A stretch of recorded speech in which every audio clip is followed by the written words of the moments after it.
Welcome everyone to episode 9 of the Corner Post, almost hitting 10 for the series so far. It's good to be back after an international break. I can finally give you guys a longer podcast in comparison to last week, which is about 10-15 minutes. So expecting this one to still hit around the 20 to 30 minute mark. So hopefully I can talk a bit about what happened over the last week, including Jurgen Klopp with his first match against Spurs, and what's coming up next week, some big games including the Manchester Derby. So just before we do that, just asking you if you do follow us on Facebook, like us, Two Ball Blog, it'd be greatly appreciated. Sitting on 84 likes at the moment, so hoping to get to 100 pretty soon. Follow me on Twitter, it's Sebastian_Quinn. Ask me any questions there if you have anything, and I'll answer it on the podcast. So expect a NBA podcast to start pretty soon, once the season does start in 6 days, just before my birthday actually. So there'll be a podcast for that, previewing the season for both Eastern and Western Conference. So that'll be something else to look forward to. I can speak about my probably my strongest side in terms of my analytics in regards to the NBA. So that podcast you can expect to be pretty long as well, 20 to 30 minutes. So we'll jump right into the action. With the first game on Saturday night, Sydney time, Liverpool 0, Spurs 0 at White Hart Lane. As I mentioned earlier, Jurgen Klopp's first match in charge. He's already, although he hasn't changed it too much so far, but you can already see the difference in the Liverpool under Brendan Rodgers and Liverpool under Jurgen Klopp. Just reading through a few statistics. Liverpool were the first team to run further than Spurs in a league match, Liverpool running 116 kilometres compared to Spurs, who ran 114.8. So Klopp's very passionate and driven style of football, while it hasn't been completely implemented. He's only been at the club for 2 days, only had 1 or 2 training sessions properly, in a proper build-up to a proper lead-up to the Premier League season for him. You can see they're already running a lot harder, and the players want to be out there to score. So, and play hard for him. Obviously, they want to try and maintain their place within the team and just show Klopp that they deserve to be in the starting lineup. After a few injuries, Danny Ings out long term, of course, and Benteke sitting down with a minor injury. I think he did his knee, and also Sturridge his hip. He had to sit out as well. So ended up having Divock Origi starting up top after coming back from loan. So had him there. Adam Lallana back into the starting lineup after a few games on the bench, and Felipe Coutinho, of course, always there, but having a very quiet game even by his standards. So started very strong for Liverpool. You could tell that they wanted the game from the beginning, but after they got settled in, you could tell that Spurs were still the better team, rather, and ended up holding on to possession for just that little bit longer. So if I just double check the stats, where are we looking? Anyway, sorry, I'll find that after. It looked like it should have been Tottenham's game to win, although Origi did hit the crossbar. And Mignolet had a great game for Liverpool, if I do remember correctly, pulling off some fantastic saves. And I think he's got the most clean sheets in the Premier League so far. In 2015, sorry, just reading it off the website. No goalkeeper has more clean sheets in the Premier League in 2015 than Simon Mignolet with 13 clean sheets. So he's been very good between the sticks for Liverpool, especially last week against Everton. The goal that they conceded from Lukaku, he really could do nothing about, but some point-blank saves that kept them in the game. So looking at possession for the game, they're not here. So I'm just going to give up using the Premier League website as a statistics because they don't have the possession. Okay, anyway. So nil or draw. Nessa Chadley going off because of an injury. He hasn't been too bad for Spurs so far. Of course, he came out. I actually got to see him play when they came out to Sydney and played against the All Stars. So I'll have to leave it there for Spurs and Liverpool. Not too much to talk about, being a 0-0 draw, of course. But a fairly mediocre start for Jurgen Klopp to begin his Premier League career. Moving on to the next game, Chelsea 2, Aston Villa 0. Feel really bad for Brad Guzan in this game. Pretty much he deserves the assist for the first goal. Essentially, off a back pass, or was it a goal? Either or. Gave the ball away to Jolyon Lescott, who miscontrolled it, and Willian came freaking blinding through, just absolutely picked up the ball, put it in, and then it was a simple case of Diego Costa putting the ball into the back of the net from point blank range. So Guzan's got to be filthy with himself. Really should be expecting more from an international goalkeeper. Of course, Lescott probably could have done more to actually control the ball, but those sort of passes while under pressure, as a goalkeeper, you should just be clearing your lines and getting rid of it. So that was their first goal in the 34th minute, and then Costa playing a big role in their second, which went down as an Alan Hutton own goal. Costa cutting inside across the post and then kicking it into the heel of Hutton, which saw the ball lofted up and over Brad Guzan, who had no chance of saving it. So that was 2-0 to Chelsea, winning at home at Stamford Bridge after, I think, the last time they won besides last week, if I can double check. Besides last week, that was the first time they won at home since beating Arsenal that 2-0 game. So unlucky for Aston Villa, who's still sitting in second last. Tim Sherwood's, of course, coming under a lot of pressure for his job. Just seems very apathetic towards it. But one big talking point would have been the benching of Eden Hazard, who has been very, very average this season so far. So I don't blame Mourinho for dropping him, and he's still a phenomenal player. There's no doubt that he's still one of the top 5 players in the world right now, I would say.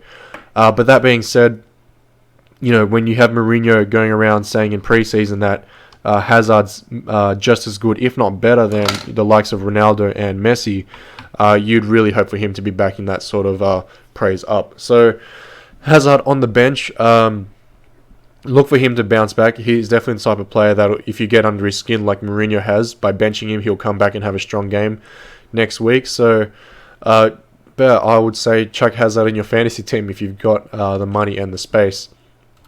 Moving on to Crystal Palace 1, West Ham 3 at Selhurst Park. This was incredibly surprising. I thought West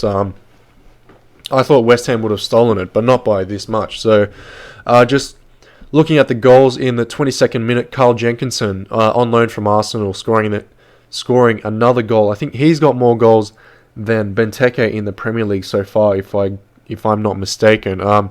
It's incredibly strange how or why he's scoring so many, but good for him, getting playing time in that right back position for the Hammers, and scoring that opening goal, which was cancelled out only 3 minutes later by that Johan Cabaye penalty. So that made it even, and then West Ham scoring 2 goals late, Manuel Lanzini scoring the 88th minute, and then Dimitri Payet, who I still stand by saying that he was the best signing of the off-season, scoring in the 94th minute to seal the victory away from home. So this is a pretty big win for West Ham. As I've already mentioned in previous podcasts, Selhurst Park is a very tough place to go and win a game, let alone grab a draw. So he was back and forth all game. Of course, as I said last week, Crystal Palace go up and down. Crystal Palace go up and down just like Leicester City.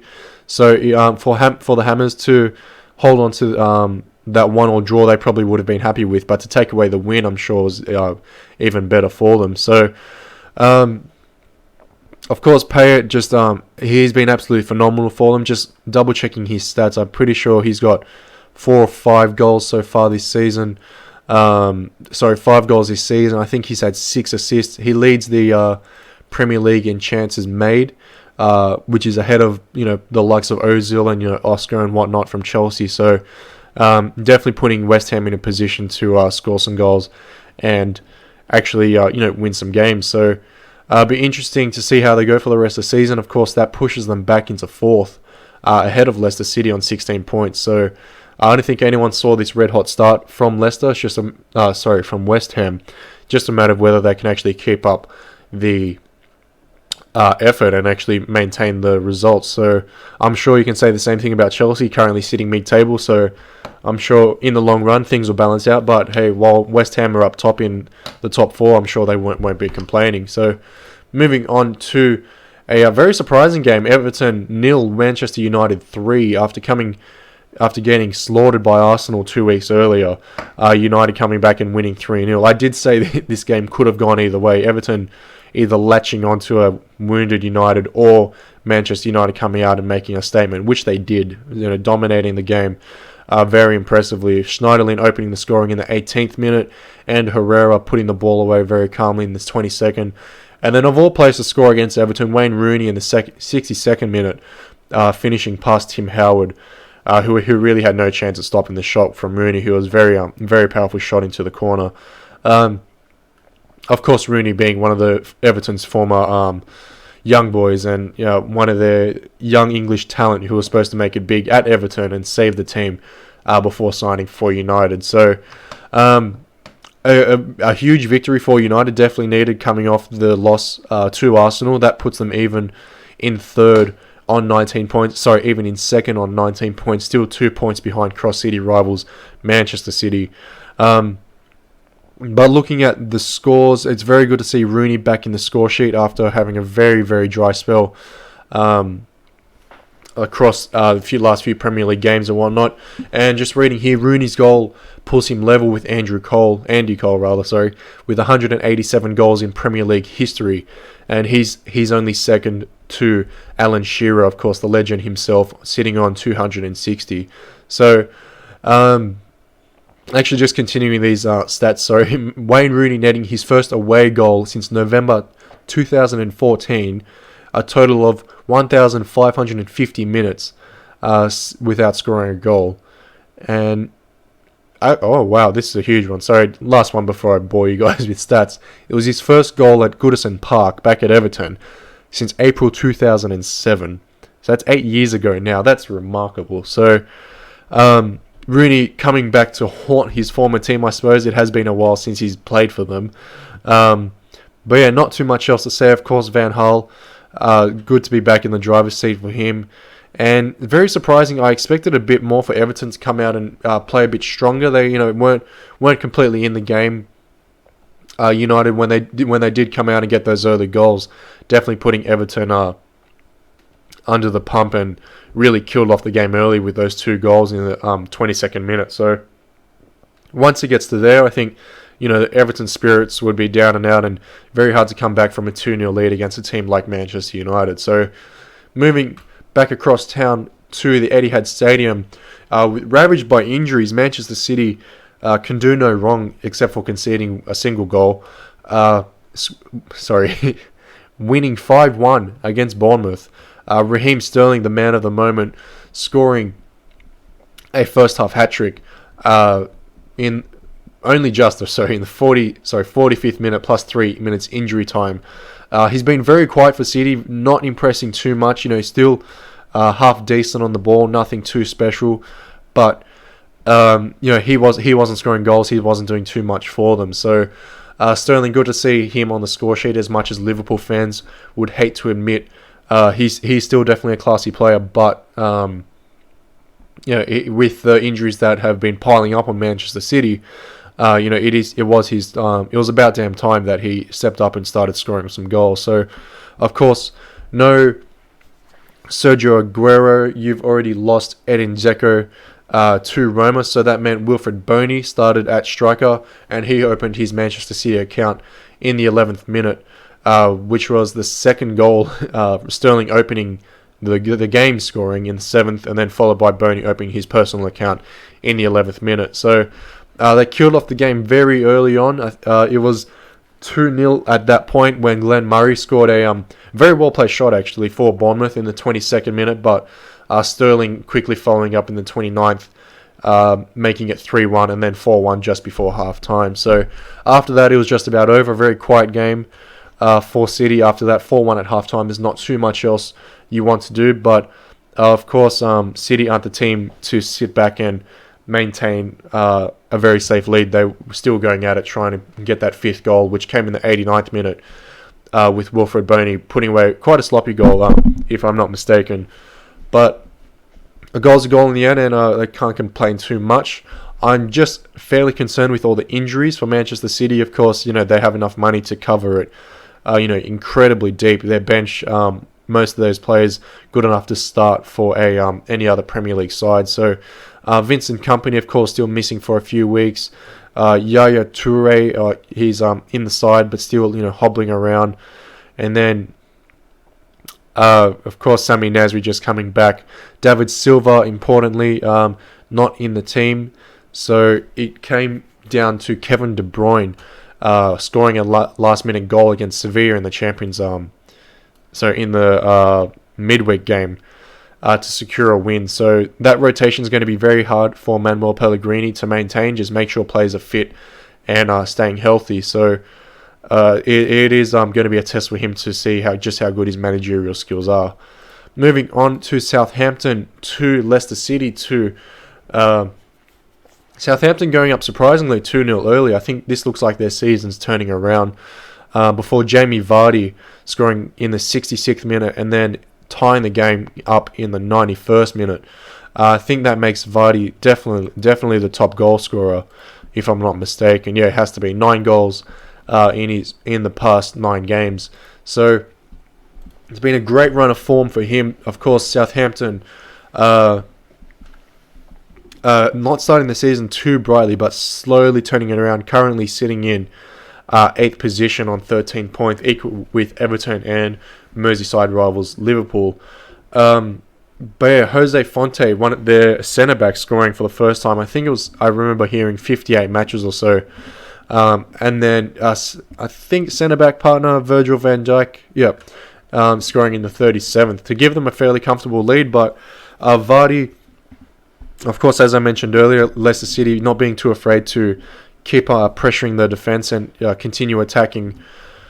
They kept pressing for a 66th minute until the 66th minute where Vardy scored, and then, as I mentioned earlier, putting it away in the 91st. So that sees Leicester sitting in 5th on the table, and then just below them, as already said, Southampton. So not too much else to say about this game. Didn't get to see any of the highlights, so I'll have to move right on to West Brom 1, Sunderland 0. Of course, this is one of the bigger storylines with Big Sam Allardyce coming in to start coaching Sunderland after Dick Advocaat, that's his name, leaving the club, parting ways with the club after an abysmal start to the season. Of course, only 3 points from their first 9 games. So it was a very sloppy Saido Berahino goal to start them off, and there was really not too much in this game. Looking at the players that were on, Solomon Rondon, of course,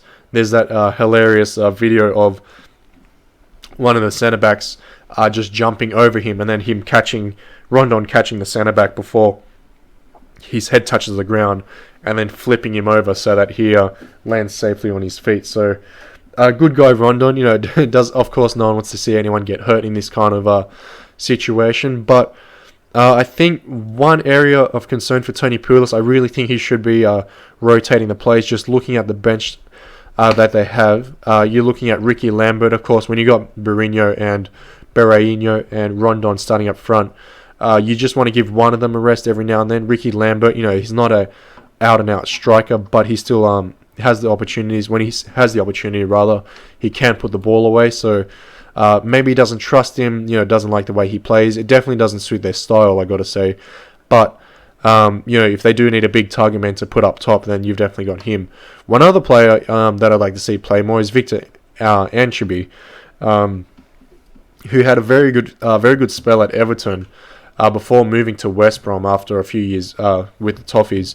So you'd like to see him get on the field a bit more. Very, very quick, and if he comes on late in the game, last 20, 30 minutes, can definitely terrorise the defence with his pace. So 1-0 win to West Brom puts them just below Chelsea in mid-table, still equal on 11. And then, as I already mentioned, Sunderland rooted to the bottom on 3 points.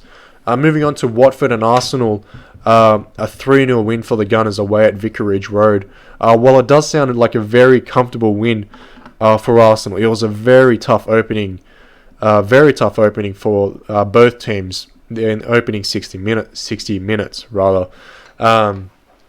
As I already said, as Arsenal was up, even though despite the 3-0 scoreline, it was a very tough game for the Gunners to try and concede. Watford definitely had their chances to upset Arsenal. Put the ball past Petr Cech, but in the end, it was a class and the passing movement of Arsenal which got which sealed the points. So the first goal coming courtesy of Alexis Sanchez, putting him on 6 goals so far for the season.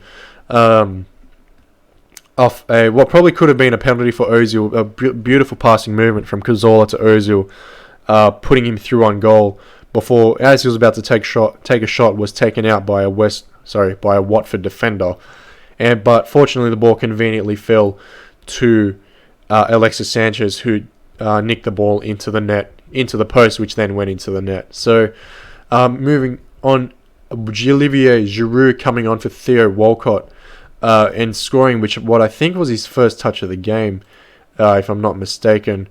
So came on in the 64th minute and then scoring in the 68th. So very well worked piece of play coming down the right hand side, and then Giroud finishing beautifully with his right foot into the roof of the net. I think it looked little bit lucky, to be honest with you. That ball could have gone anywhere if it came off a different part of his foot.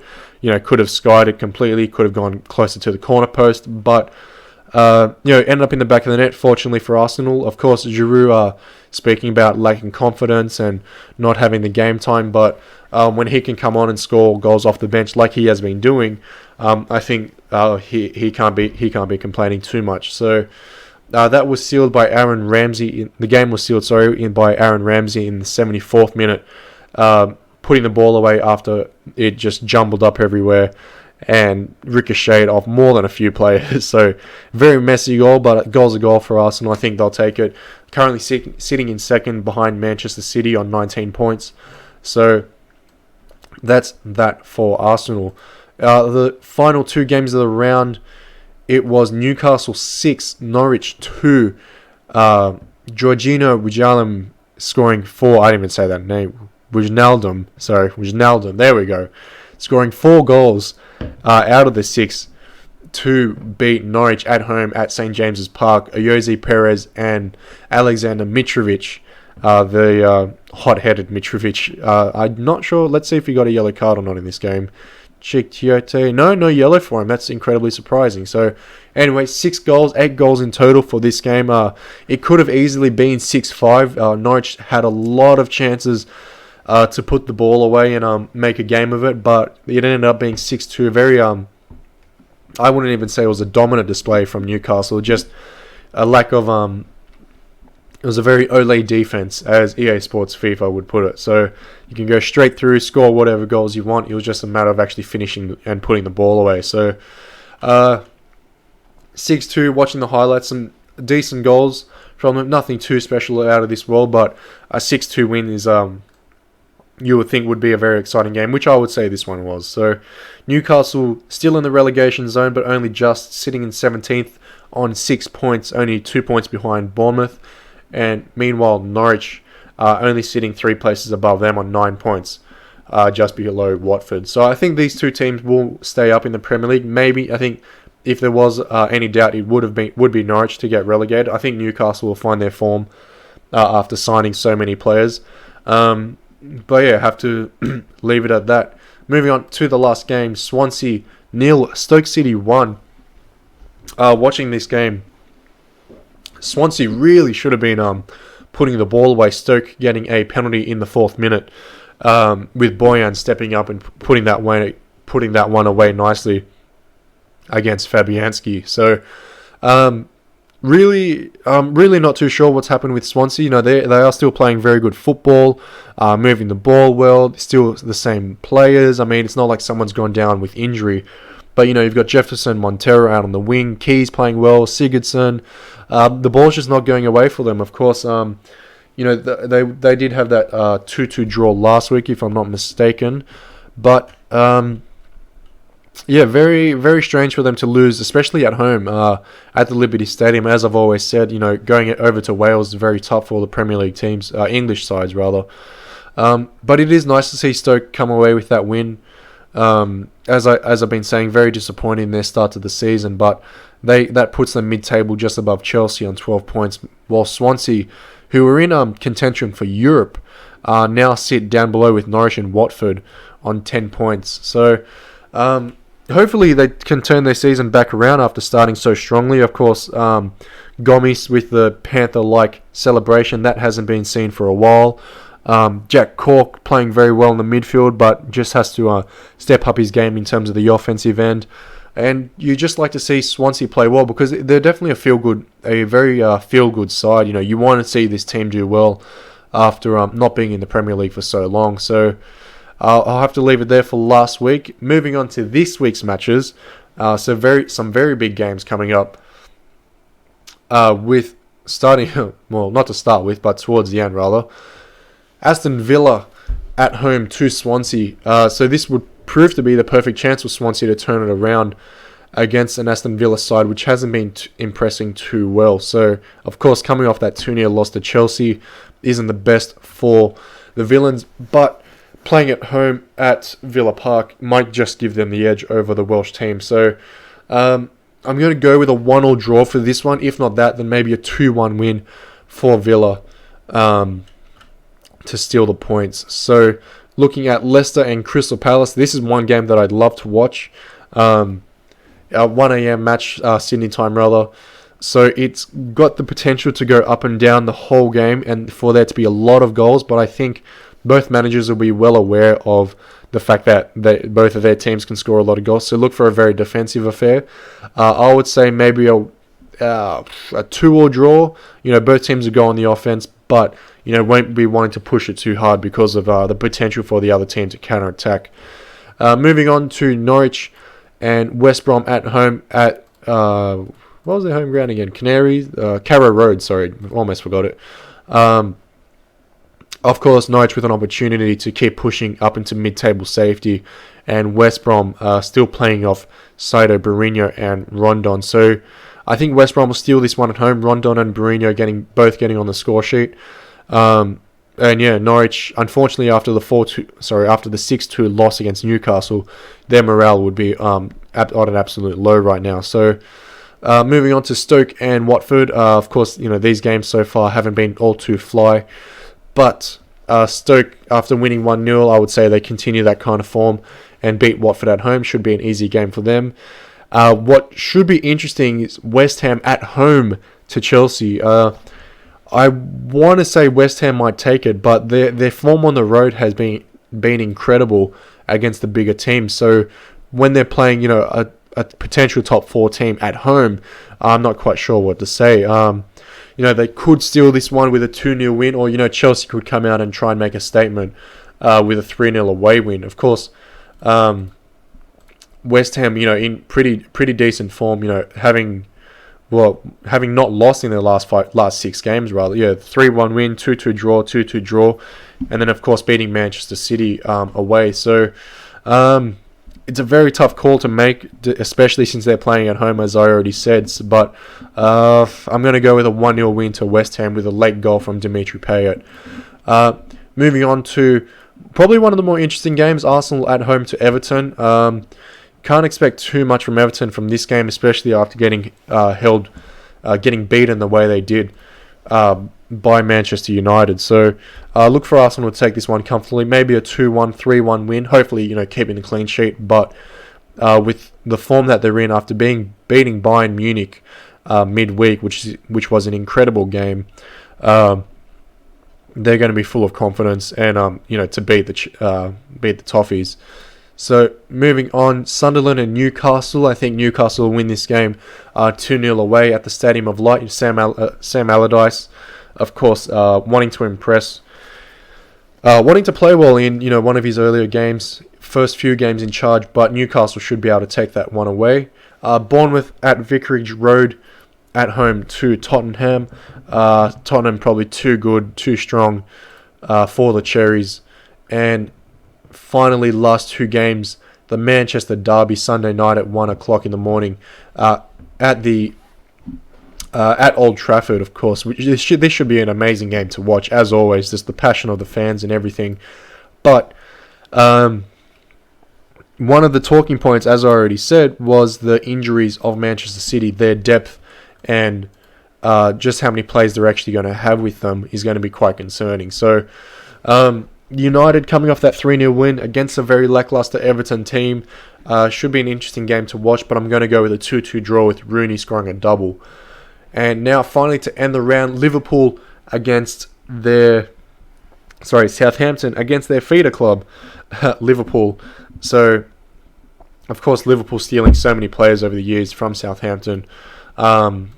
Very, very interesting game to think about. Southampton coming off that 2-2 draw. Liverpool, not having the most impressive game against Tottenham. So, not sure what to make of it. I might go with a 1-1 draw with this one just to play it safe. So, that rounds out the Premier League weekend coming up. Of course, the Champions League just gone. I'll put a post in the blog for that. But that ends the Corner Post episode 9, getting close to 10 episodes now. So just before we finish, just to round out with some admin work, just give us a like on Facebook, Two Ball Blog. Of course, as I mentioned already, getting pretty close to 100 likes. So any more would be appreciated. Sitting on 84 at the moment, so almost there. Tweet me on Twitter at Sebastian_Quinn. Any questions you might want to ask there, I'll do live on the podcast. So thanks everyone for listening, and I'll see you next week.